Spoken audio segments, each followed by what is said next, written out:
Bitcoin satu hari kemarin turun 14% ke harga 15.000. BNB atau Binance turun 18% ke harga 270. Apakah sekarang time yang tepat untuk membeli atau kita tetap fokus di pasar saham?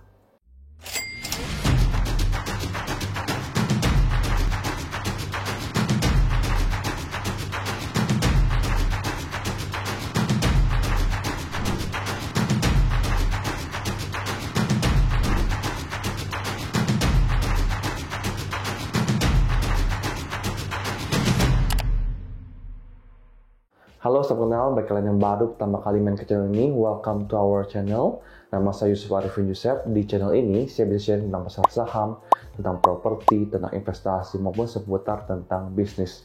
Dan hari ini kita akan ngomongin tentang cryptocurrency dan juga tentang saham. Jujur, dulu saya adalah seorang trader di mana saya trading cryptocurrency lewat spot maupun future market. Tapi sekarang saya udah nggak nyentuh crypto sama sekali. Sekarang saya fokus menjadi seorang investor saham dan juga properti. Kalau kalian pernah nonton video di mana Warren Buffett mengatakan kalau ada orang yang jual ke dia Bitcoin seharga $1 kepada dia, dia pun tidak akan beli Bitcoin. Nah sekarang dimana kita tahu ya, harga Bitcoin sekarang itu di harga sekitar 15.000 sampai 17.000 US dollar. Nah tapi pun di harga $1 pun dia nggak mau beli. Alasan karena dia nggak percaya terhadap cryptocurrency, dan memang sudah terbuktikan selama puluhan tahun lewat pasar saham, Warren Buffett itu bisa menjadi 10 orang terkaya di dunia lewat pasar saham, lewat investasi di saham.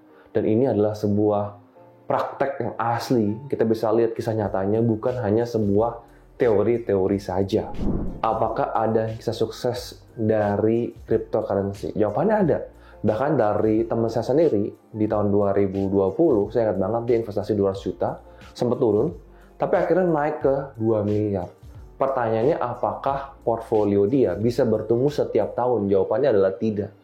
Tapi seorang Warren Buffett bisa membuktikan kalau dia berinvestasi di pasar saham dan konsisten bertahun-tahun, dia bisa portfolionya bisa bertumbuh bahkan sampai sekarang di tahun 2022. Apakah investasi di pasar saham gampang? Jawabannya tidak. Saya sendiri ya fokus banget di pasar saham di 2021-2022. Pertumbuhan saya mungkin nggak secepat daripada kita beli cryptocurrency. Tapi di mana ini satu hal yang paling penting, yaitu adalah resikonya kita bisa manage. Nah, saya punya portfolio itu nggak sampai turun-turun banget gitu. Jadi kita bertumbuh mungkin tidak terlalu besar, tapi uang kita nggak hilang.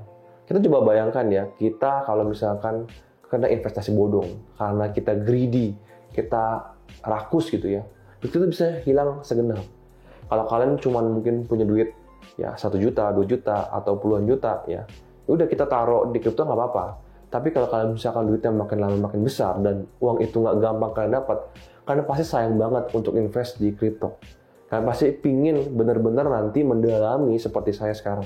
Kalau saya beli sebuah perusahaan, kita berani beli lebih banyak, puluhan juta maupun ratusan juta. Kenapa? Karena kita beli ini bukan sebuah kertas doang, tapi kita berinvestasi ke sebuah perusahaan. Perusahaan yang dimana ada bisnisnya, ada karyawannya, ya, ada customernya. Jadi kita tahu, ya kita benar-benar berinvestasi, bukan judi. Ya bukan kita beli, kita nggak tahu kita beli apa, tapi kita jelas banget kita berinvestasi di sebuah perusahaan. Kalau kalian update setiap video YouTube saya maupun Instagram saya terang-terangan saya sharing kalau saya punya saham Demas, di mana sampai sekarang saya masih floating loss. Walaupun kemarin lagi-lagi kita terima dividen, kurang lebih dividen yang saya terima sekitar 8%. Nah, kalian bisa lihat walaupun saya masih dalam kondisi floating loss, tapi saya percaya betul.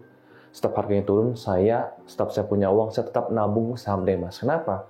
Karena saya tahu saya berinvestasi dan saya sedang membeli sebuah perusahaan yang terus menghasilkan laba. Dan kedepannya future-nya masih sangat bagus.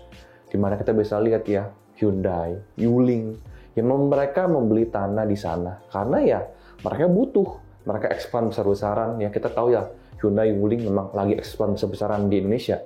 Dan mereka punya tanah di mana? Ya di Kota Delta Mas ini gitu ya. Mereka punya stok mobil-mobil mereka jadi di situ. Jadi menurut saya demand-nya masih sangat besar sekali di daerah Kota Delta Mas. Dan tidak hanya itu, seperti rumah sakit mitra keluarga, juga bikin bangunan di situ, bikin rumah sakit di situ. Nanti juga Ion Mall yang sedang bangun mall terbesar di Asia Tenggara di situ juga. Jadi menurut saya ini adalah kita beli sebuah perusahaan, bukan beli sebuah kertas. Ya, jadi ini yang menurut saya membedakan kenapa saya terus berinvestasi di pasar saham dan saya stop berinvestasi atau trading di cryptocurrency. Tapi di sini saya bukan melarang kalau kalian tidak boleh trading sama sekali cryptocurrency. Kalau kalian ingin diversifikasi boleh-boleh saja.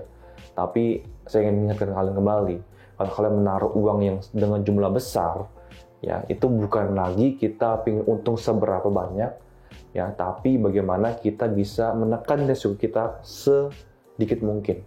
Ya, kita tidak ingin kehilangan uang kita.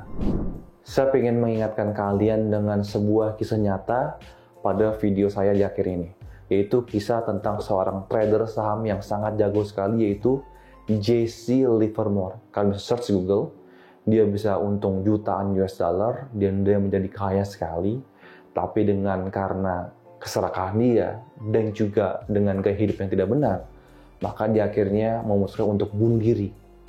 Jadi, ya, kita bisa bilang, kalian bisa sharing di Instagram, saya cuma berapa persen, ya, kalian bisa untung berkali-kali lipat, kalian bisa dalam 10 kali trading, kalian 9 kali untung, tapi hanya dengan 1 kali ketidakdisiplinan dalam trading, karena kalian tidak bisa membatasi resiko kalian, risiko kalian hancur dan semua uang kalian bisa hilang begitu saja. Nah, makanya investasi di saham itu bukan masalah untung 1-2 hari, tapi masalah jangka panjang. Dan kalian bisa lihat gaya hidup seperti apa Warren Buffett sampai hari ini, dan kenapa dia bisa tetap menjadi 10 orang terkaya di dunia selama bertahun-tahun adalah karena psikologi dia berinvestasi, karena gaya hidup dia sehari-hari. Makanya dia bisa menjadi seorang Warren Buffett.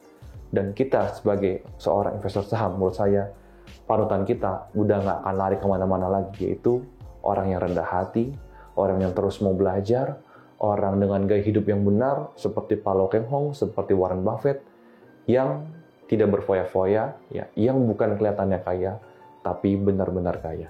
Mudah-mudahan video ini bisa bermanfaat buat kalian. Salam cuan dan salam nabung saham.